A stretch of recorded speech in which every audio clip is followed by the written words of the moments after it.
नमस्कार, आर्या न्यूज देख रहे हैं आप और मैं आपके साथ अलका सिंह। ब्यूरो रिपोर्ट में आपका स्वागत है।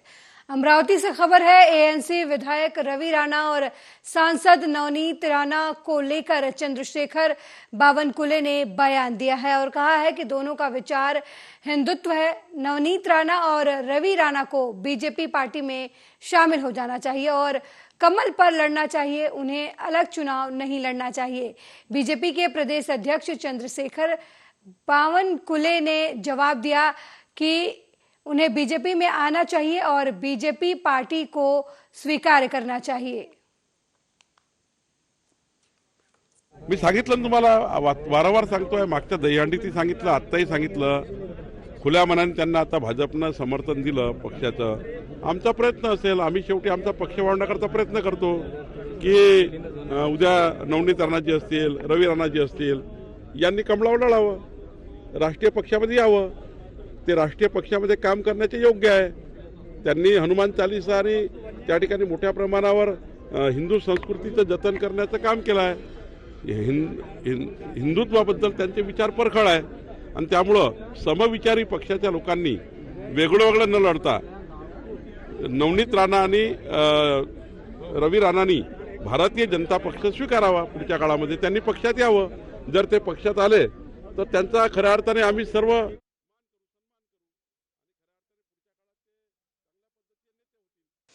और इस खबर पर ज्यादा जानकारी देने के लिए शीर्ष उपाध्याय कार्यकारी संपादक महाराष्ट्र से हमारे साथ फोन लाइन पर जुड़ गए हैं। शीर्ष, नवनीत राणा और उनके पति रवि राणा के बीजेपी में शामिल होने की बात कर रहे हैं बीजेपी के प्रदेश अध्यक्ष चंद्रशेखर बावनकुले। वो कह रहे हैं कि उन्हें बीजेपी के टिकट से चुनाव लड़ना चाहिए, बीजेपी में शामिल हो जाना चाहिए।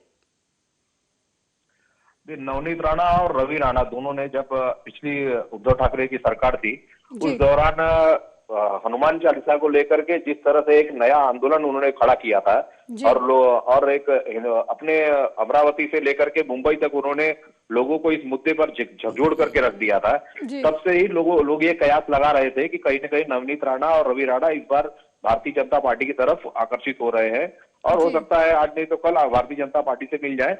इसी बात को सही साबित कर रहे हैं अब चंद्रशेखर बावनकुले जी, जो भारतीय जनता पार्टी के प्रदेशाध्यक्ष है, और उन्होंने अब खुल करके नवनीत राणा और रवि राणा को पार्टी में शामिल होने का निमंत्रण दे दिया है। जी शीश, जिस तरीके से चंद्रशेखर बावनकुले ने कहा कि उन्हें बीजेपी से लड़ना चाहिए, तो इसमें नवनीत राणा और उनके पति की क्या प्रतिक्रिया है, या क्या कुछ ऐसा लग रहा है कि ये दोनों बीजेपी ज्वाइन कर सकते हैं, या फिर जिस तरीके से वो स्वतंत्र तरीके से चुनाव लड़कर जीते हैं, आने वाले समय में भी वो ऐसा ही करते नजर आएंगे?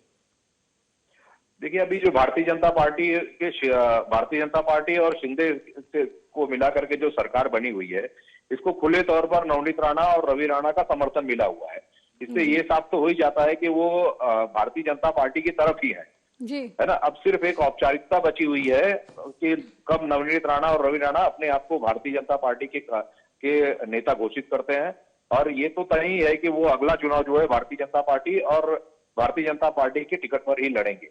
इसकी शुरुआत भी की जा चुकी है भारतीय जनता पार्टी के नेताओं की तरफ से, रह बीच में खबर भी आ रही है, और हो सकता है जैसे ही चुनाव नजदीक आए तो दोनों भारतीय जनता पार्टी का दामन थाम ले। जी शीश, जिस तरीके से हनुमान चालीसा मामले के बाद से नवनीत राणा और उनके पति रवि राणा लाइमलाइट में आए, क्या वजह रही है कि हिंदुत्व के मुद्दे को और स्ट्रांग करने के लिए बीजेपी में लाने की कोशिश की जा रही है, ताकि बीजेपी जो है अपनी हिंदुत्व की छवि को और स्ट्रांग कर सके, एक और नेता जुड़ सके, और महाराष्ट्र में हिंदुत्व का मुद्दा जो है वो हमेशा छाया रहता है? यही वजह है कि बार बार जो बीजेपी के नेता हैं वो नवनीत राणा और उनके पति को बीजेपी में शामिल होने की बात कह रहे हैं।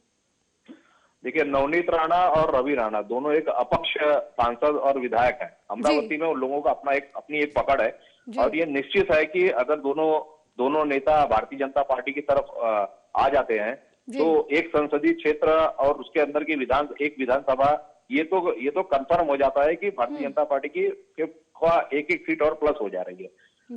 और उन लोगों के लिए ये अच्छा हो जा रहा है कि उनको राष्ट्रीय पटल पर एक पहचान मिल जाएगी। अदरवाइज वो तो अपक्ष ही लड़ रहे थे और अपक्ष चुन करके आ रहे थे। फिलहाल ये है कि दोनों ही पार्टियों को फायदा है, नवनीत राणा और रवि राणा को भी फायदा है, से उनको राष्ट्रीय पटल पर अपने आप को निखारने का मौका मिलेगा और भारतीय जनता पार्टी को भी अमरावती में एक अच्छी बढ़त मिल जाएगी। इसलिए दोनों में म्यूचुअल अंडरस्टैंडिंग जैसा ही दिख रहा है। अब देखना यह है कि वो समय कब आता है जब दोनों भारतीय जनता पार्टी का दामन थामते हैं। जी शीर्ष, अगर नवनीत राणा और उनके पति बीजेपी में शामिल होते हैं तो आने वाले चुनाव में महाराष्ट्र में बीजेपी को कितना फायदा होता नजर आ रहा है? देखिए, नवनीत राणा और रवि राणा ने जब हनुमान चालीसा वाला मुद्दा उठाया था, उस मुद्दे से पूरे महाराष्ट्र भर में हिंदू उनकी तरफ आकर्षित हुए हैं। तो वो एक चेहरा तो बन ही गए हैं हिंदुत्व का। तो अगर ऐसे लोग, अगर इस तरह के मौजूदा सांसद और विधायक भारतीय जनता पार्टी से जुड़ेंगे तो भारतीय जनता पार्टी को न सिर्फ एक चेहरा मिलेगा चुनाव प्रचार के लिए, बल्कि एक हिंदुत्व के मुद्दे को और ज्यादा प्रभावशाली तरीके से लोगों की तरफ पेश करने के लिए और एक व्यक्ति मिल जाएंगे। जी शीर्ष, अगर नवनीत राणा शामिल होती हैं बीजेपी में तो शिवसेना के लिए कितनी मुश्किलें खड़ी कर सकती हैं? क्योंकि वो शिवसेना सरकार जब उद्धव ठाकरे की थी तब भी वो लगातार जो सरकार के विरोध में खड़ी थी। देखिए, नवनीत राणा और रवि राणा के बारे में एक चीज तो बोलनी पड़ेगी कि उनको पब्लिक की नब्ज समझ में आती है और शायद यही कारण है कि अपक्ष होते हुए भी दोनों पति पत्नी सांसद और विधायक चुने गए हैं। जी। जब से उन्होंने हनुमान चालीसा वाला मुद्दा पकड़ा था तब से लेकर के अब तक वो लगातार किसी हर मुद्दे पर उद्धव ठाकरे को घेरना भूलते नहीं है। तो इसलिए भारतीय जनता पार्टी को एक और आदमी मिल जाएगा नारायण राणे के बाद, जो खुल करके इन लोगों के जो उद्धव ठाकरे और आदित्य ठाकरे इनके खिलाफ बयानबाजी करेंगे और जनता के बीच इनके खिलाफ जाकर के खड़े होंगे। इसलिए कहीं ना कहीं भारतीय जनता पार्टी को फायदा 100% है। जी शीर्ष, हिंदुत्व का मुद्दा जो है महाराष्ट्र में काफी छाया रहता है। महाराष्ट्र में बात हमेशा हिंदुओं के हित की बात की जाती है, राष्ट्रीय हित की बात की जाती है। तो हनुमान चालीसा मामले के बाद से रवि राणा और नवनीत राणा की राजनीतिक जो ओहदा है वो कितना बड़ा है? क्योंकि काफी चर्चाएं हुई इस मुद्दे की और हर तरफ ये लोग दोनों जोड़े जो हैं वो छाए रहे। अगर हम बात करें, पिछली बार जब उनके द्वारा हनुमान चालीसा वाला मामला उठाया गया था तो उससे पहले बहुत मुश्किल था कि बहुत सारे लोग जान रहे हो, ऐसा नहीं था। लोग जानते थे कि बस ये लोग आइडिया था कि नवनीत राणा एक एक्टर थी और एक्टर से उन्होंने सांसद तक पहुंची है। अपक्ष लड़े थे लोग, हस्बैंड वाइफ दोनों, और दोनों सांसद और विधायक बने हुए हैं।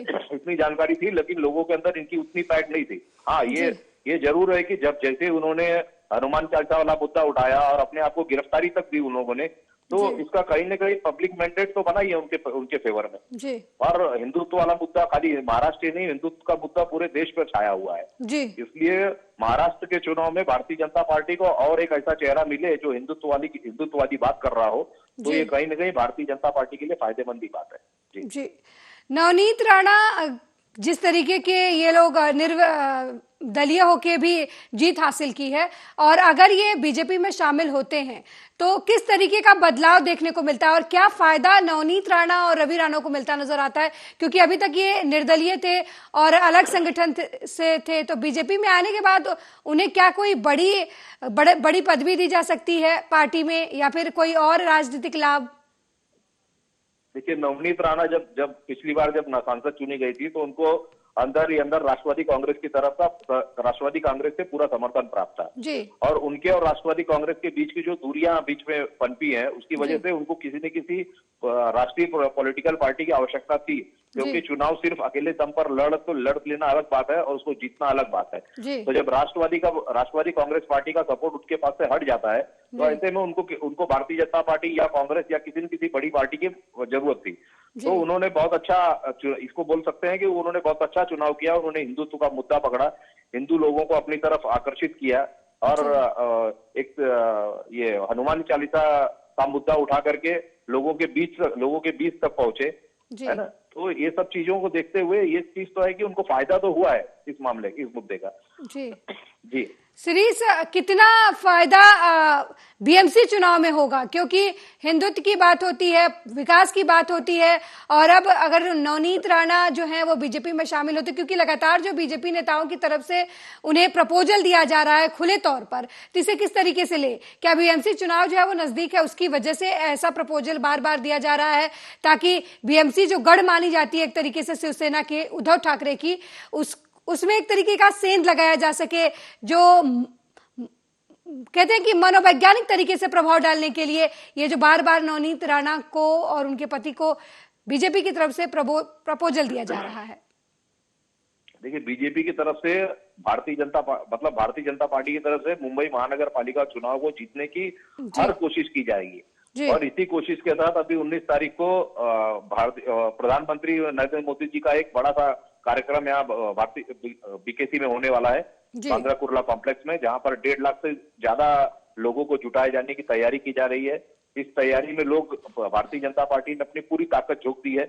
तो इसके अलावा ये तो असर कर ही रहा है, इसके अलावा बीजेपी और एस्पेक्ट्स पे भी काम कर रही है। जैसे नवनीत राणा और रवि राणा वाला मुद्दा भी चलेगा, क्योंकि जब उद्धव ठाकरे और नवनीत राणा के बीच विवाद चल रहा था, उस समय उद्धव ठाकरे ने नवनीत राणा के खार स्थित घर को तोड़ने की भी कोशिश की थी। उसके लेकर के भी पब्लिक के अंदर बहुत उद्धव ठाकरे के खिलाफ प्रतिक्रिया हुई थी कि आपको किसी के घर पे इस तरह से कार्रवाई नहीं की जानी चाहिए। तो जब महानगर पालिका चुनाव होंगे उस समय बहुत अमूमन है कि बहुत नॉर्मल है कि नवनीत राणा और रवि राणा मुंबई आकर के कहीं न कहीं उद्धव ठाकरे की शिवसेना को जितना नुकसान हो सके उतना पहुंचाने की कोशिश करेंगे, और उनकी इस कोशिश में भारतीय जनता पार्टी को अवश्य फायदा ही होगा। जी, बहुत बहुत धन्यवाद शीर्ष इस खबर पर जानकारी देने के लिए। तो मुंबई की राजनीति में एक बार फिर से हलचल मच गई है, क्योंकि बीजेपी के प्रदेश अध्यक्ष चंद्रशेखर वानकुले नवनीत राणा और उनके पति रवि राणा को बीजेपी में शामिल होने की बात कर रहे हैं। वो कह रहे हैं कि उन्हें बीजेपी और कमल के निशान पर वोट लड़ना चाहिए, चुनाव लड़ना चाहिए। तो एक तरीके से महाराष्ट्र की राजनीति में एक और हिंदुत्व का चेहरा बीजेपी अपनी पार्टी में जोड़ने की कवायद शुरू कर चुकी है।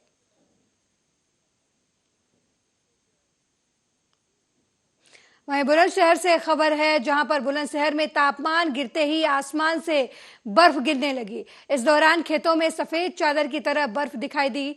वहीं बर्फ पड़ने से किसानों के माथे पर सिकन की लकीरें छाने लगी हैं, ये सोचकर कि आखिर अब उनकी फसलों का क्या होगा, उनकी मेहनत का क्या होगा।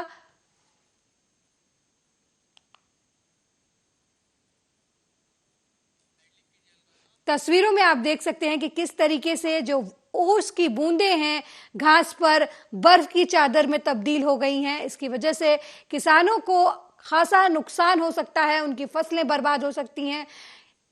जिस तरीके से देख सकते हैं कि आप ठंडी का असर जो है वो किसानों के ऊपर साफ देखने को मिल रहा है। ओस की बूंदें जो घास पर फसलों पर पड़ी हैं वो बर्फ में तब्दील हो गई हैं। आप देखिए, ये तस्वीरें जो हैं ये बयां कर रही हैं कि ठंड की वजह से किसान जो हैं वो काफी परेशान हैं, उनकी फसलों को काफी नुकसान होगा। ये तस्वीरें आपको दिखा रहे हैं हम, आप जहां पर ओस की बूंदें सफेद बर्फ की चादर में तब्दील हो गई हैं। जी, फसलों को बहुत भारी नुकसान कर रहा है, और जी इससे फसलों को आलू के लिए और सरसों के लिए बहुत भारी नुकसान है। इनको एकदम भूज के रख देगा ये। अच्छा, आप अपने खेतों पे आए हैं? घूमने आए हैं जी खेतों में। तो क्या देखा आपने? देखा कि बहुत भारी बर्फ पड़ रही है। इससे देखा खेतों में घूम के बहुत भारी नुकसान है। बिल्कुल आलू तनों से लोग गूल जननी स्टार्ट हो।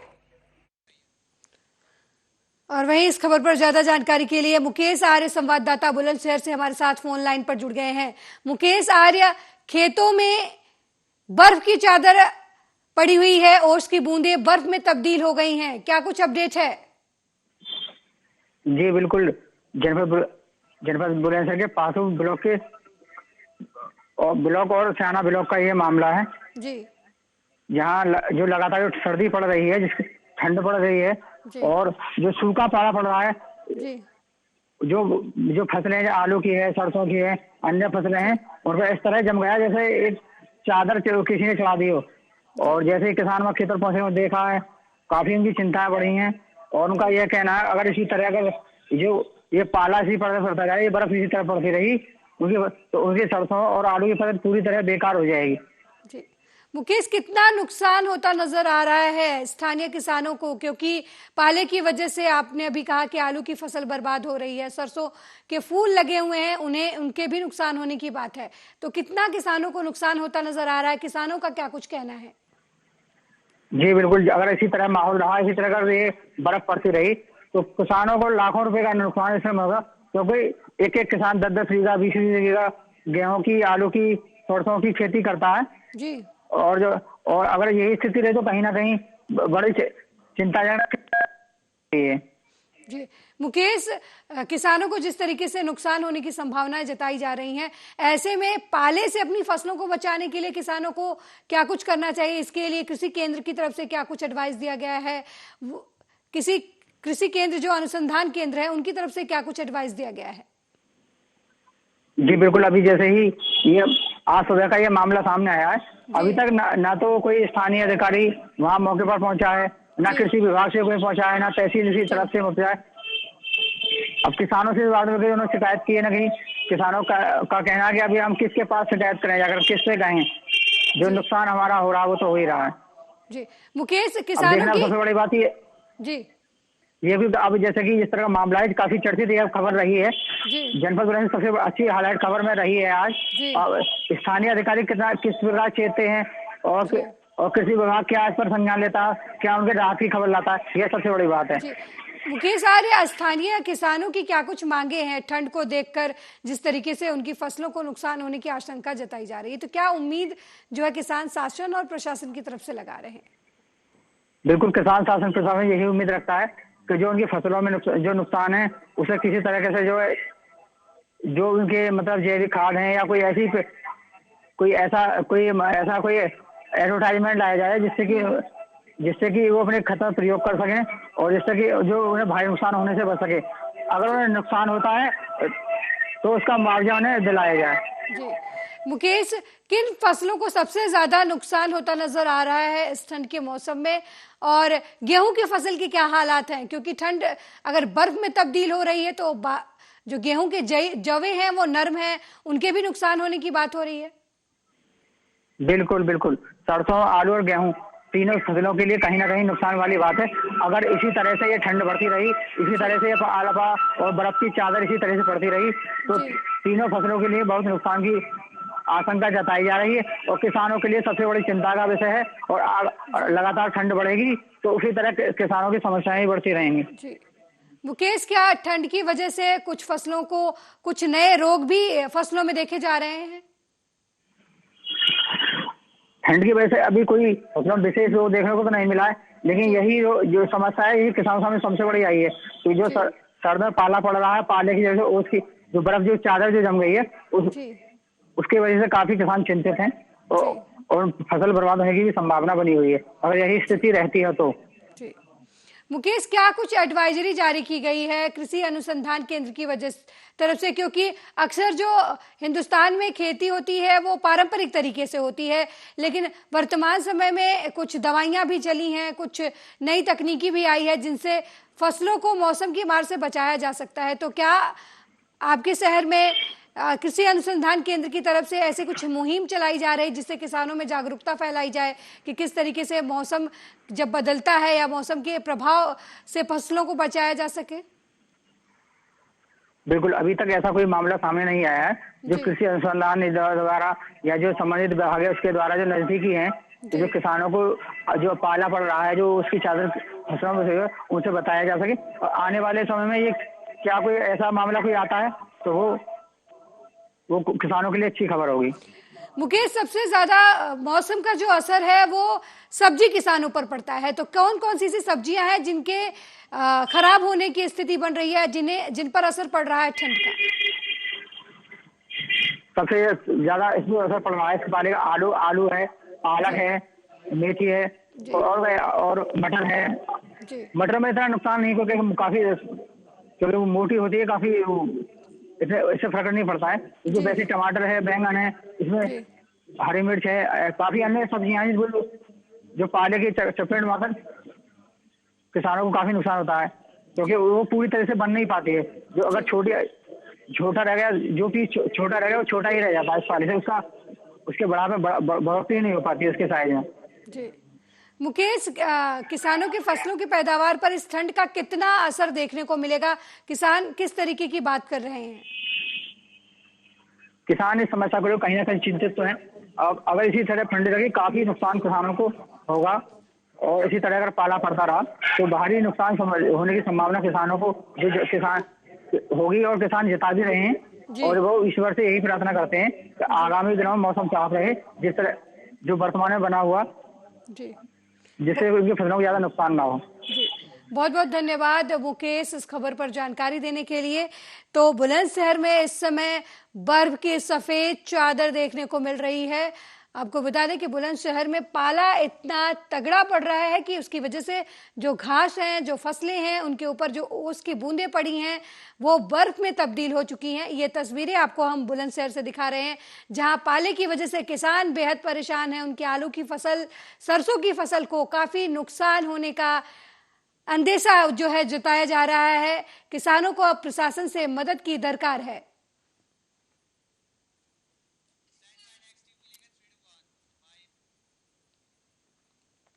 वहीं रायबरेली के डलमऊ में किसानों की जमीन पर खनन माफियाओं ने जबरन कब्जा कर मिट्टी निकालने का काम कर रहे हैं, और ये मामला अब सामने आया है। किसानों का आरोप है कि गंगा एक्सप्रेसवे निर्माण में लगे ठेकेदारों ने नहर पाटकर जबरन अवैध खनन कर रहे हैं, जिसका विरोध ग्रामीणों ने किया। ग्रामीणों को लामबंद होते देख खनन माफिया मौके से फरार हो गए। वहीं मामले पर ग्रामीणों का कहना है कि बिना बताए खनन का खुला खेल जारी है और प्रशासन हाथ पर हाथ धरे बैठा नजर आ रहा है।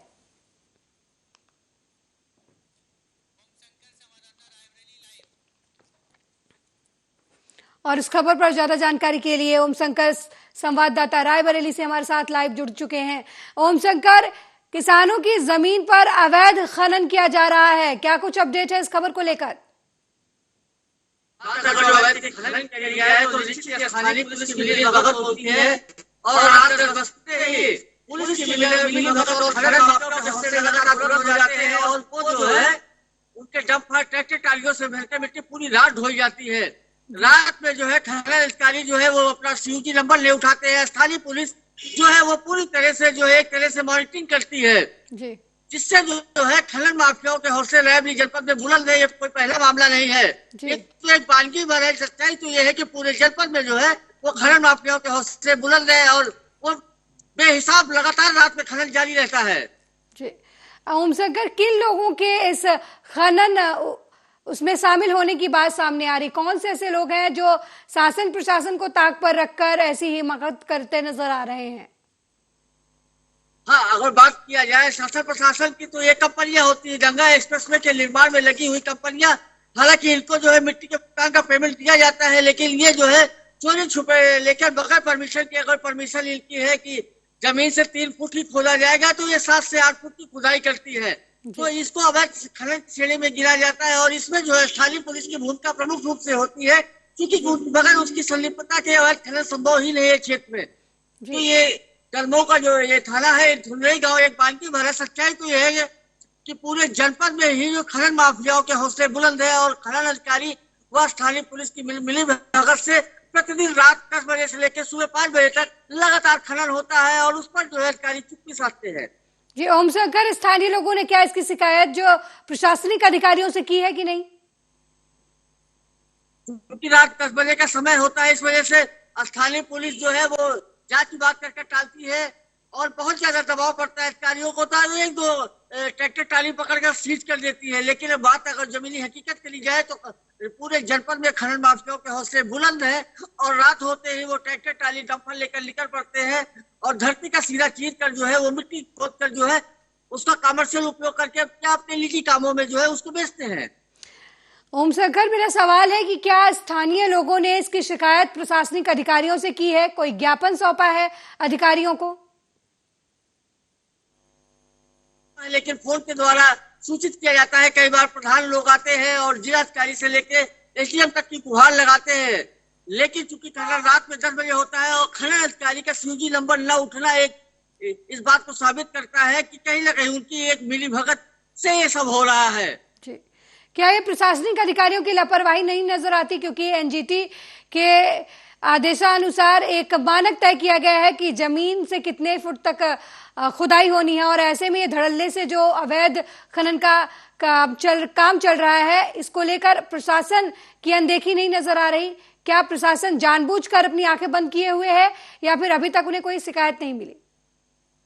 जिला प्रशासन की लापरवाही न कहकर इसको कहा जाए जिला प्रशासन की मिली भगत व स्थानीय पुलिस की मिली भगत से ये खनन हो रहा है जी। और इसको रोकने के लिए जो है जब ग्रामीण इकट्ठा होते हैं और बड़ी संख्या में दबाव बनाते हैं, उसके बाद जो है तब जाकर औपचारिकता के निभाने पर 1-2 ट्रैक्टर ट्रालियों को सीज करके खानापूर्ति कर दी जाती है।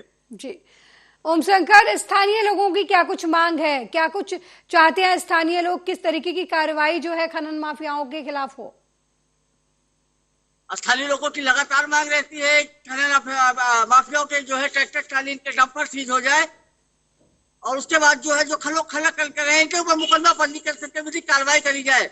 लेकिन चूंकि ऐसा संभव नहीं हो पाता, चूंकि कंपनियां बहुत बड़ी है, गंगा एक्सप्रेसवे में लगी हुई कंपनियों ने वो अधिकारियों की साठगांठ और स्थानीय पुलिस को इस तरह दबाव बनाया है कि वो पुलिस बोलने की स्थिति में नहीं रहती है और खनन लगातार जारी होता है। जी ओम शंकर, एक तरफ सरकार माफियाओं के खिलाफ कार्रवाई की बात करती है, दूसरी तरफ खनन माफिया जो है मनमानी करते नजर आ रहे हैं, तो क्या प्रशासन शासन की बात को नहीं मान रहा या फिर शासन की तरफ से बस आदेश की खानापूर्ति की जा रही है? नहीं, बात खानापूर्ति की नहीं है, बात यह है कि अगर जो जब ग्रामीण या ग्रामीणों की संख्या ज्यादा होती है, किसी गांव में अगर विरोध ज्यादा हो जाता है तो मौके पर अधिकारी पहुंचकर ट्रैक्टर ट्राली को जब्त करके जो है अपनी पीठ थपथपा लेते हैं। सच्चाई ये है कि अगर जो 500 ट्रालियां निकलती है तो 5 से 7 ट्रालियों को सीज करके एक जिला शासन के मंशा के अनुरूप जो है वो एक संदेश दे दिया जाता है, लेकिन शेष ट्रालियां बदस्तूर लगातार जारी रहती है। क्या वजह है जो इनके ऊपर कार्रवाई नहीं हो रही? क्या कोई राजनीतिक संरक्षण भी प्राप्त है ऐसे खनन माफियाओं को? राजनीतिक संरक्षण के साथ साथ अगर बात करी जाए तो सबसे बड़ी भूमिका स्थानीय पुलिस की होती है जी। जो बीट के सिपाही होते हैं, थाना अध्यक्ष होते हैं, चौकी इंचार्ज होते हैं, क्योंकि बगैर इनकी सहमति से जो है खनन संभव ही नहीं है क्षेत्रों में। और रात 10 बजे से लेकर जो है सुबह 5 बजे तक पूरे जनपद में जिस तरह से जो है खनन होता है उससे इनकी भूमिका कहीं ना कहीं संदिग्ध होती प्रतीत हो रही है। जी, क्या स्थानीय पुलिस पर प्रशासन का जोर नहीं चल रहा? आला अधिकारी जो है वो क्या कर रहे हैं? अगर स्थानीय पुलिस जो मिली हुई है तो प्रशासनिक अधिकारी, जिला अधिकारी, एसपी, एसएसपी, क्या ये लोग अपनी आंखें बंद किए हुए हैं ऐसी घटनाओं को लेकर? सच्चाई तो है कि उच्च अधिकारियों तक इसकी सूचना भी नहीं आ पाती, चूंकि ये सारे मामले जो है खनन और जो है पुलिस थाने से ही निपट जाते हैं। जब ग्रामीण रात में जिलाधिकारी को या फोन करते हैं और जब जिलाधिकारी या एसडीएम के औचक निरीक्षण पर मौके पर टीम पहुंचती है तो उसके बाद जो है एक औपचारिकता निभा दी जाती है जी। कि 2-3 ट्रैक्टर ट्रालियों को सीज कर दिया जाता है और फिर थपथपा ली जाती है। जी ओम शंकर, क्या किसी उच्च अधिकारी से आपकी इस मामले में बातचीत हुई है? बिल्कुल, हाँ, कई अधिकारियों से बात हुई, जिलाधिकारी से भी बात हुई है, एसडीएम से बात हुई, सिटी मजिस्ट्रेट से भी बात हुई है और सब ने ये कहा है कि नहीं, अगर कोई सूचना मिलती है तो कड़ी से कड़ी कार्रवाई होगी। लेकिन सच्चाई ये है कि पुलिस जो है वो सूचना देने ही नहीं देती है जी। क्योंकि ग्रामीण अगर फोन करता है तो थाने फोन करता है जी और वहां से जांच की बात कहकर टाल दिया जाता है जी। तो क्या मान लिया जाए कि जो स्थानीय पुलिस है वो माफियाओं से मिली हुई है और उन्हें फर्क नहीं पड़ता कि शासन की तरफ से क्या कुछ आदेश दिया जाता है या उनके उच्च अधिकारी क्या कुछ आदेश देते हैं, वो जानबूझकर जो शिकायतें आती हैं उन्हें अधिकारियों के पास पहुंचने नहीं देते? हाँ, अगर ग्रामीणों का विरोध जो है ज्यादा दर्ज होता है तो उसके बाद जो है मामला जब अधिकारियों की संज्ञान में आता है तब जाकर कार्रवाई होती है जी। और कार्रवाई के नाम पर सिर्फ खानापूर्ति होती है, क्योंकि बड़े बड़े डंपर जो है वो सारी रात पूरे जनपद में चलते हैं। जी ओम शंकर, क्या कुछ कहना है स्थानीय लोगों का? वो क्या कुछ एक्शन लेते नजर आएंगे अब? क्योंकि स्थानीय लोग बार बार विरोध कर रहे हैं लेकिन पुलिस प्रशासन की तरफ से इस मामले में कोई कार्रवाई नहीं की जा रही है, तो स्थानीय लोग अब इस मामले से निपटने के लिए क्या धरना प्रदर्शन का रास्ता अपनाएंगे या आंदोलन का रास्ता अपनाएंगे? नहीं, स्थानीय लोगों की बात करी जाए तो स्थानीय लोग अब मौके पर जाकर खुद पकड़ रहे हैं और पकड़ने के बाद जो है उच्च अधिकारियों को सूचना दे रहे हैं। ये उसी की बात है कि अब ग्रामीणों का ही विरोध बढ़ता जा रहा है, जिसके तहत कार्रवाई करना जो है वो पुलिस प्रशासन एक पूरी मजबूरी बनती जा रही है। जी, ओम शंकर, नहर जैसी चीज नजर आ रही है तस्वीरों में, क्या किसी नहर को भी क्षति पहुंचाई गई है? नहर की क्षति नहीं पहुंचाई गई, क्योंकि नहर के किनारे की जो मिट्टी होती है वो मिट्टी खोद करके जो है किसानों के जो खेतों की मिट्टी थी उसको नहर की पटरी पर डाल दिया जाता है जी। और दूसरीकरण के नाम पर जो है उसका पैसा जो है वो ठेकेदार खाता है और बदले में किसान की जमीन जो है पूरी तरह से बर्बाद हो जाती है। इसी के विरोध जो है लगातार ग्रामीण कर रहे हैं। जी, तो क्या ग्रामीणों ने मुख्यमंत्री या फिर जिलाधिकारी को ज्ञापन सौंपा इस मामले में, क्योंकि परेशानी लगातार बढ़ रही है और जिस तरीके से नहर के किनारे की जमीन खोदने की बात सामने आ रही है, इससे आने वाले दिनों में किसानों को परेशानी हो सकती है। नहर की जो हदें हैं वो कमजोर पड़कर टूटती हैं तो किसानों की फसलों को भी काफी नुकसान होता नजर आएगा। नहर की पट्टी ऊंची हो जाती है और किसानों के खेत जो है नीचे हो जाते हैं जी। जैसे नहर के पानी का जो सीपेज होता है उससे फसल प्रभावित होती है जी। इसी को लेकर जो है किसानों में आक्रोश रहता है। जो कि अगर खनन की बात करी जाए तो मान लीजिए खनन अधिकारी ने 2 फीट की परमिट दी है तो 5 से 7 फीट जो खनन माफिया जो है उसकी खुदाई करके, तो इससे किसानों का खेत भी बर्बाद होता है और किसानों के फसल को भी नुकसान होता है। जी, तो क्या मान लिया जाए कि प्रशासन एक तरीके से आंख बंद किए हुए है लोगों की समस्याओं से, और अगर बार बार किसान जो हैं वो शिकायत कर रहे हैं, अगर इनकी बातें जो हैं वो उच्च अधिकारियों तक नहीं पहुंच रही हैं, क्या उच्च अधिकारी स्थानीय खबरों को नहीं पढ़ते या आम जनता से उनका कनेक्शन नहीं है? ये मान लिया जाए कि अगर पुलिस के निचले स्तर के अधिकारी जो हैं वो बड़े अधिकारियों तक बातें नहीं पहुंचा रहे तो क्या उनकी जिम्मेदारी नहीं बनती कि वो शहर में क्या हो रहा है, आसपास के इलाकों में क्या हो रहा है, उस पर नजर बनाए? जिन मामलों में उच्च अधिकारियों तक बात पहुंचती है उसमें कार्रवाई होती है, लेकिन समस्या सबसे बड़ी है कि बात उच्च अधिकारियों तक पहुंचे, क्योंकि ये थाने स्तर के मामले रहते हैं और वहीं से इसको रफा दफा करके जो है खनन माफियों को सलेक्शन दे दिया जाता है। जी, बहुत बहुत धन्यवाद ओम शंकर इस खबर पर जानकारी देने के लिए। तो रायबरेली में लगातार जो है वो खनन माफिया सक्रिय है। बिना परमिशन के ये खनन माफिया किसानों के खेतों से रात के अंधेरे में खुदाई करते हैं और एनजीटी के नियमों का उल्लंघन करते हैं, लेकिन पुलिस प्रशासन की तरफ से पूरी तरीके से इनके इस अवैध खनन को नजरअंदाज किया जा रहा है। बार बार ग्रामीण जो है वो शिकायत कर रहे हैं, लेकिन प्रशासन की तरफ से इन माफियाओं के खिलाफ कोई कार्रवाई नहीं की जा रही है।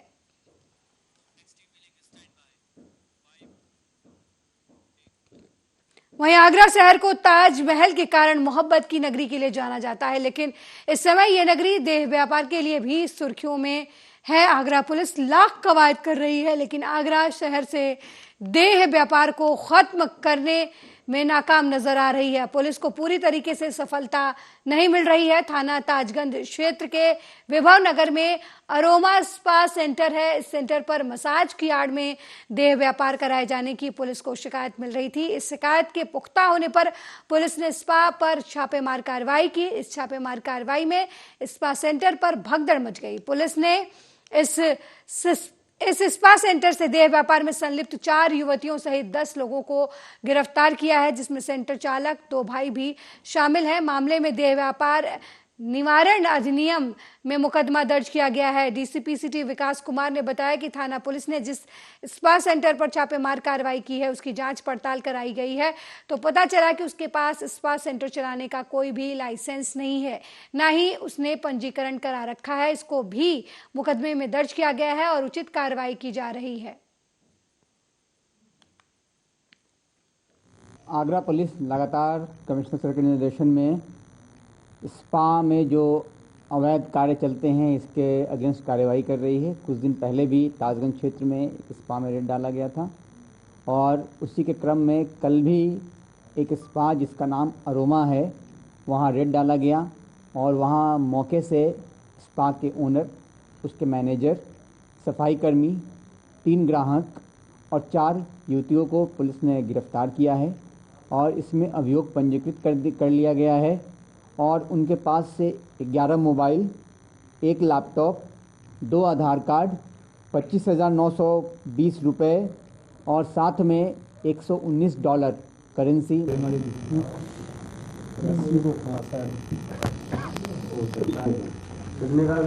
में इस समय देह व्यापार जो है वो काफी तेजी से फैल रहा है। हालांकि पुलिस की तरफ से लगातार ऐसे लोगों पर नकेल कसी जा रही है। पुलिस स्पा सेंटरों पर बार बार छापेमारी कार्रवाई कर रही है, लेकिन अरोमा स्पा सेंटर से पुलिस ने कुछ लोगों को गिरफ्तार भी किया है। आपको बता दें कि स्पा सेंटर के आड़ में आगरा में देह व्यापार का धंधा जो है वो धड़ल्ले से चल रहा है और मसाज की आड़ में युवतियां जो हैं वो देह व्यापार के धंधे में संलिप्त पाई जा रही हैं। इसके खिलाफ प्रशासन की तरफ से लगातार मुहिम छेड़ी जा रही है और इसी कड़ी में अरोमा स्पा सेंटर से पुलिस ने कुछ लोगों को गिरफ्तार किया है।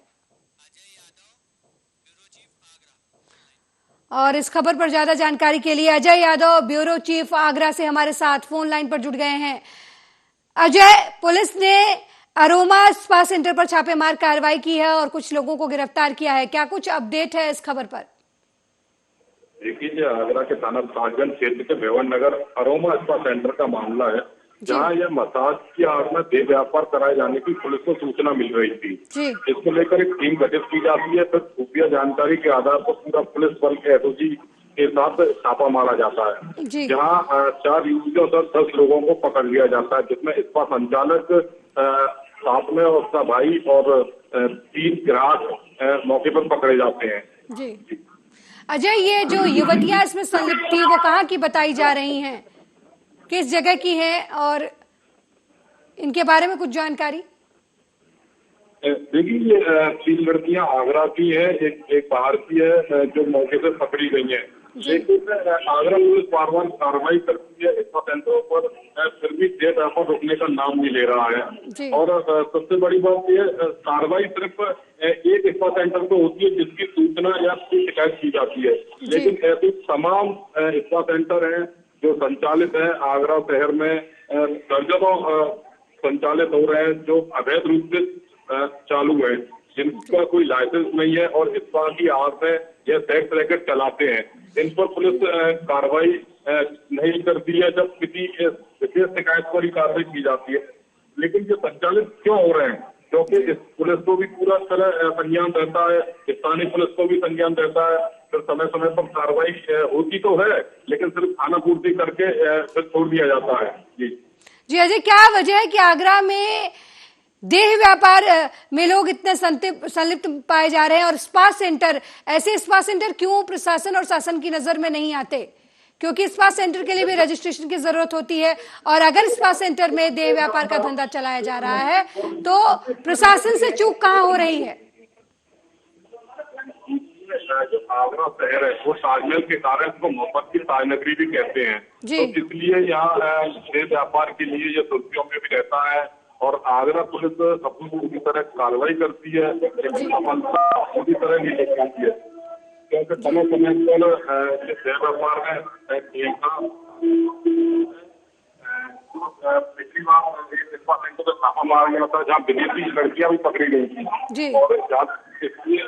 और कल के छापामार में विदेशी करेंसी भी पकड़ी गई है, जो करीबन 119 करोड़ बरामद हुआ है स्पा संचालक से। तो कहीं न कहीं स्पा जो संचालक है या देह व्यापार कराने वाले वो विदेशी युवतियां हैं, विदेशी से उनसे भी संपर्क रहता है। ये मोबाइल पर जो फोटो भेज के ग्राहकों को पसंद करवाते हैं, तो ग्राहक पसंद करते हैं, उसके बाद रेट तय होती है। तो इस तरह ये पूरा टैक्स रैकेट चलाया जाता है।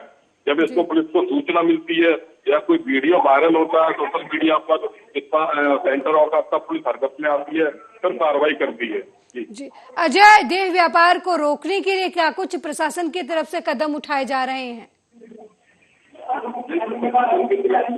पूरी तरह कदम उठाए जाते हैं, समय समय पर कार्रवाई तो की जाती है, साथ में जो सेक्स रैकेट चलाए जाते हैं उन पर उनके खिलाफ मुकदमे भी लिखे जाते हैं, देह व्यापार अधिनियम के मुकदमे लिखे जाते हैं, उनको जेल भी भेजा जाता है। लेकिन कहीं न कहीं कुछ प्रणाली पुलिस की ऐसी रहती है कि वो बाद में छूट जाते हैं और जहाँ जिस जगह संचालित होते हैं स्पा सेंटर या सेक्स रैकेट, उनको अगर सील किया जाए उस जगह को तो कहीं हद तक इन पर लगाम लग सकती है, क्योंकि स्पा सेंटर पूरी तरह से लाइसेंस नहीं होते। जहाँ इनको लाइसेंस होना चाहिए तो उसकी भी जांच प्रक्रिया पुलिस करती है। जी अजय, देह व्यापार में स्पा सेंटरों के संलिप्त होने की खबरें लगातार आ रही हैं। पुलिस कार्रवाई भी कर रही है, लोग पकड़े भी जा रहे हैं, लेकिन स्पा सेंटरों पर निगरानी रखने के लिए क्या कुछ किया जा रहा है? क्योंकि जब बार बार ऐसे मामले सामने आते हैं और एक ही जगह से स्पा सेंटर से सामने आ रहे हैं, तो ऐसे जगहों पर किस तरीके की निगरानी जो प्रशासन की तरफ से रखी जा रही है, और स्पा सेंटरों पर प्रशासन नजर रखने के लिए क्या कुछ नए नियम बना रहा है या क्या कुछ कार्रवाई कर रहा है? प्रशासन की तरफ से एक स्पा को चलाने के लिए एक डिप्लोमा या यूनानी विभाग होता है, वो इसको लाइसेंस देता है, लेकिन कहीं न कहीं यूनानी विभाग में इनका रजिस्ट्रेशन नहीं होता है।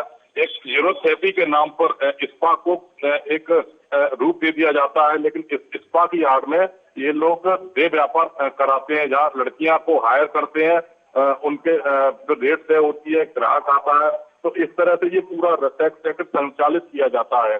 और प्रशासन की कार्रवाई की बात करें तो समय समय पर प्रशासन पुलिस जब सूचना मिलती है तो स्थानीय पुलिस को छोड़कर जब अधिकारी को अगर इसकी कार्रवाई की जाती तो अदर क्षेत्र से पुलिस को बुलाया जाता है, तब कार्रवाई की जाती है, क्योंकि स्थानीय पुलिस की तो कहीं न कहीं इसमें संलिप्तता रहती है।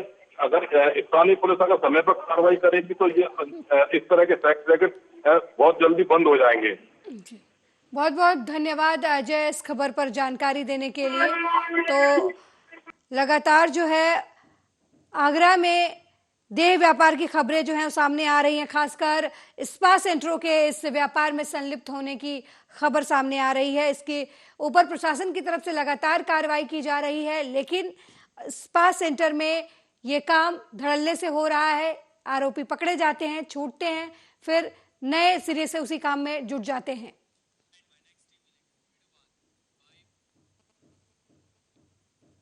वहीं नए साल के बाद से ही दिल्ली समेत उत्तरी भारत कड़ाके की ठंड के कहर में है।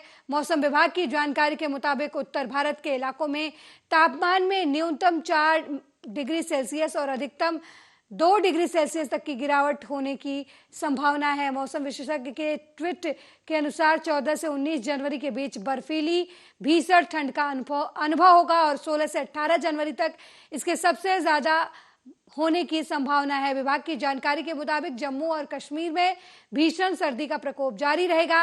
राज्य का न्यूनतम तापमान -6 डिग्री सेल्सियस तक गिरने का अनुमान लगाया जा रहा है। इसके अलावा पंजाब, हरियाणा, नई दिल्ली, राजस्थान, उत्तर प्रदेश और उत्तरी मध्य प्रदेश सप्ताह के दौरान भीषण शीतलहर की चपेट में रहेंगे। इन राज्यों का न्यूनतम तापमान 0 से 4 डिग्री सेल्सियस के बीच रहेगा। उत्तर भारत में शीतलहर का कहर 14 से 19 जनवरी के दौरान सबसे अधिक देखने को मिलेगा। और इस ठंड में अयोध्या की क्या हालात हैं, इसकी जानकारी देने के लिए अनिल मिश्रा संवाददाता हमारे अयोध्या से फोन लाइन पर जुड़ गए हैं। अनिल, ठंड की चपेट में अयोध्या है और कितनी राहत ठंड से मिलती नजर आ रही है, या कितने परेशान जो स्थानीय लोग हैं वो ठंड की वजह से हैं? देखिए, अयोध्या में पिछले कुछ दिनों से धूप निकलने की वजह से ठंडक में काफी राहत मिली है। ठंडक दिन में तो बहुत कम हो जा रही है, कि रात में ठंडक सबा पे अपने होती है। जी जी अनिल, कितनी परेशानियां लोगों को आने जाने में हो रही हैं, क्योंकि सुबह लोगों को दफ्तर जाना होता है, सुबह खेतों में काम होता है, बच्चों को स्कूल जाना होता है, तो ऐसे में लोगों को किन परेशानियों का सामना करना पड़ रहा है इस ठंड में? देखिए, ठंडक में सबसे ज्यादा दिक्कत हो रही है जो बाहरी श्रद्धालु आ रहे हैं अयोध्या, जो दर्शन करने आ रहे हैं, उनको सबसे ज्यादा दिक्कतों का सामना करना पड़ रहा है। हालांकि प्रशासन ने रन बसेरों की और अलाव की व्यवस्था कर रखी, लेकिन फिर भी सब तक वो सुविधाएं समुचित रूप से नहीं पहुंच पा रही हैं। इसलिए जो बाहरी आ रहे हैं, जो श्रद्धालु आ रहे हैं, उनको दिक्कतें हैं। बाकी जो स्थानीय लोग हैं वो किसी न किसी तरह से अपनी व्यवस्था बना पा रहे हैं। जी अनिल, रैन बसेरों के क्या हालात हैं, क्योंकि अयोध्या नगरी जो है वो भगवान श्री राम की जन्मभूमि है और इसकी वजह से श्रद्धालु जो है वहाँ उनके आने का सिलसिला लगातार जारी रहता है। तो ऐसे में प्रशासन की तरफ से रैन बसेरों के हालात का जायजा लिया जा रहा है, या फिर वहाँ के रैन बसेरे किस हालात में है? अयोध्या नगर निगम पूरी तरह से व्यवस्था को चाक चौबंद बनाने में लगा हुआ है। रैन बसेरों की रोज ही मॉनिटरिंग हो रही है, कहीं भी किसी श्रद्धालु को उसमें कोई दिक्कत न होने पाए, उसका वो खास ख्याल रख रहे हैं। रैन बसेरों में जो पिछले कुछ दिनों से संख्या बढ़ी है लोगों की, तो उसको देखते हुए कुछ उसमें व्यवस्थाएं और ज्यादा बढ़ाई गई हैं। इस नाते कहा जा सकता है कि प्रशासन ने व्यवस्थाएं पूरी तरह से चाक चौबंद बना रखी है। जी अनिल, किसानों की फसलों पर क्या असर है ठंड का, क्योंकि पाला पड़ रहा है और कई जगहों पर खबर भी आ रही है कि जो ओस की बूंदें हैं वो बर्फ की चादर में तब्दील हो रही हैं, तो क्या कुछ ऐसा नजर अयोध्या में भी आ रहा है? देखिए, अगर किसानों की बात की जाए तो किसानों की फसलों में जो ये पाला गिर रहा है इसकी वजह से आलू की और तिलहन फसलों पे थोड़ा नुकसान देखा जा रहा है। बाकी गेहूं के लिए लोग इसको वरदान मान रहे हैं। जी अनिल, सड़कों पर सुबह और शाम के समय कोहरा ज्यादा गिर रहा है और जिस तरीके से विजिबिलिटी कम हो रही है, ऐसे में किसी तरीके की सड़क हादसे की खबर जो सामने आती है उसको लेकर प्रशासन की क्या कुछ कार्रवाई होती है और हादसों को रोकने के लिए प्रशासन क्या कुछ कर रहा है? हादसों पे अंकुश लगाने के लिए प्रशासन पूरी तरह से मुस्तैद है। जो पट्टियां बनाई जाती हैं हाईवे पर, उस पट्टियों को फिर से अपडेट किया गया है, ताजा किया गया है और जो जिम्मेदार है वही पूरी मॉनिटरिंग कर रहे हैं कि जिसकी जो लेन है उसी लेन में चले, अदर लेन में न जाए, जिससे दुर्घटनाओं पर अंकुश लगाया जा सके। जी अनिल, बाजारों की रौनक कैसी नजर आ रही है, क्योंकि काफी समय बाद आप कह रहे हैं कि अयोध्या में धूप नजर आ रही है, तो व्यापारियों के चेहरे पर इस धूप का कितना असर होता नजर आ रहा है? हाँ, जिस तरह से अयोध्या में धूप निकलना शुरू हो गई है उसको देखते हुए व्यापारी खासे उत्साहित नजर आ रहे हैं, काफी खुश नजर आ रहे हैं, क्योंकि अब जो बाहरी श्रद्धालु हैं उनकी भी संख्या अयोध्या में दिनों दिन बढ़ती जा रही है। इसको लेकर व्यापारी वर्ग बहुत ही खुश नजर आ रहा है।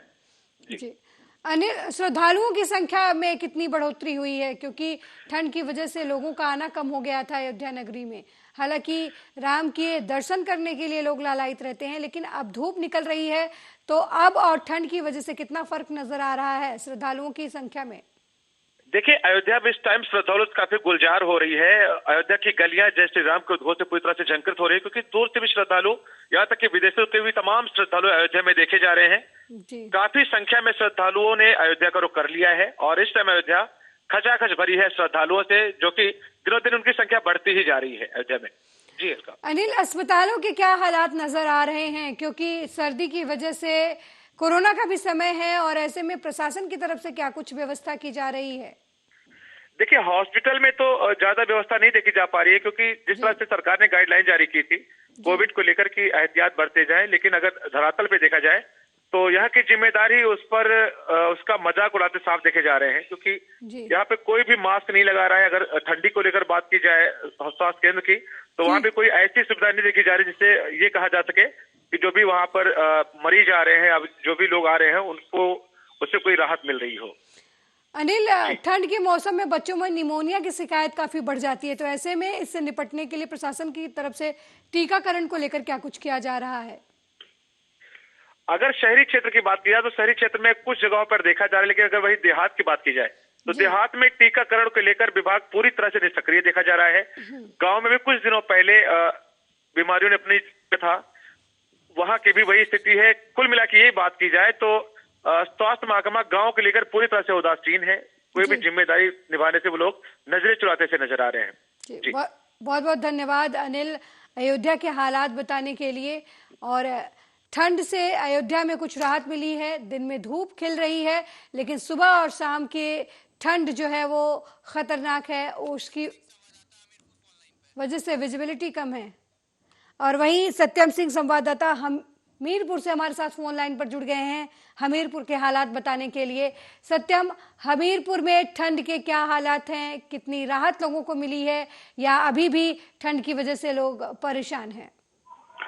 ठंड की बता दें तो पूरे उत्तर भारत में जो है ये कड़ाके की ठंड पड़ी हुई है। फिलहाल जो कोहरे की चादर है उससे कहीं ना कहीं जो किसानों के चेहरे पर मायूसी देखी जा रही है। फसल में मटर हो, चना हो इत्यादि में जो है कहीं ना कहीं उनके फसलों जो है नष्ट हो रही हैं, जिसकी वजह से कहीं ना कहीं इस ठंड से किसानों को ज्यादा मायूसी देखी जा रही है। अलका जी, सत्यम, अक्सर देखा जाता है कि बारिश के मौसम में बाढ़ की वजह से या गर्मी के मौसम में सूखे की वजह से किसानों को जो कुछ राहत दिया जाता है प्रशासन की तरफ से, शासन की तरफ से, तो ऐसे में ठंड में पाले की वजह से किसानों की फसलें खराब हो रही हैं, तो किसान प्रशासन से क्या कुछ उम्मीद लगाए हुए हैं या प्रशासन की तरफ से किसानों को राहत देने के बारे में सोचा जा रहा है या नहीं? बिल्कुल बता दें, वही जिला प्रशासन की बात करें तो जिला प्रशासन द्वारा ऐसी कोई अपडेट नहीं दी गई है और शासन को इस ओर कहीं ना कहीं ध्यान देना चाहिए क्योंकि जिस तरीके से बुंदेलखंड हमेशा से ही सूखे और बाढ़ और ओलावृष्टि की मार झेलता रहा है, जिसकी वजह से जो यहाँ का किसान है कहीं ना कहीं परेशान भी रहता है और एक ही फसल साल में मिल पाती है। बावजूद जो यहाँ का जिला प्रशासन है और संबंधित जो बुंदेलखंड का प्रशासन, कहीं ना कहीं ये भी कहना गलत नहीं होगा क्योंकि जो मुआवजा उनको मिलना चाहिए, जो उनका हक है, क्योंकि जिस तरीके से ओलावृष्टि हो या फिर दैवीय आपदाओं की मार झेलते रहे हैं तो उनमें कहीं ना कहीं उनको राहत मिलती है। बावजूद अभी ऐसा कोई सर्वे नहीं किया जा रहा है जिससे उनकी राहत मिल सके। अलगा सत्यम, मौसम की मार की वजह से फसलों पर काफी असर देखने को मिलता है और ऐसे में इस नुकसान से बचाने के लिए सरकार की तरफ से किसान बीमा योजना भी लाया जाता है, तो इसकी जानकारी, कितनी जागरूकता जो है वो प्रशासन की तरफ से दी जा रही है किसानों को, कितना कुछ जानकारी बताई जा रही है किसानों को? बिल्कुल बता दें, किसानों की बात करें तो किसान हमेशा फॉर्म भरते रहे हैं और फसल बीमा से संबंधित फॉर्म भर करके जो है मुआवजे की एक आस जो है लोग लेकर बैठते हैं। बावजूद जो यहाँ के जो जांचकर्ता होते हैं वो कहीं ना कहीं किसानों की मंशा पर पानी फेरते हैं और इसके बाद में उनका जो एक आस होती है वो भी कहीं ना कहीं बाद में टूट जाती है। अलका, सत्यम, किन फसलों को ज्यादा नुकसान होता नजर आ रहा है इस ठंड की वजह से? फिलहाल मौजूदा स्थिति की बात करें तो मौजूदा स्थिति में मटर और सरसों, गेहूं, इन चीजों में जो है जो ठंड है उसका प्रकोप देखा जा रहा है। अलका, सत्यम, आप बता रहे हैं ठंड की वजह से परेशानियां बढ़ गई हैं, तो शहर में रैन बसेरों को क्या कुछ हालात हैं, अलाव की क्या व्यवस्था है, प्रशासन की तरफ से रैन बसेरों की निगरानी के लिए क्या कुछ किया जा रहा है? बिल्कुल बता दें, हमीरपुर जनपद सदर मुख्यालय में लगभग 11 पॉइंट बनाए गए हैं जिनमें रैन बसेरों को लेकर काफी इंतजाम आते हैं और जो जिला प्रशासन है वो ठंड से बचने के लिए वासिंदों को काफी प्रयास किए हुए कि जो वासिंदे आते हैं उनको दिक्कतों का सामना न करना पड़े। फिलहाल मौजूदा स्थिति में ठंड से बचने को लेकर के वासिंदों के लिए काफी इंतजाम किए गए हैं।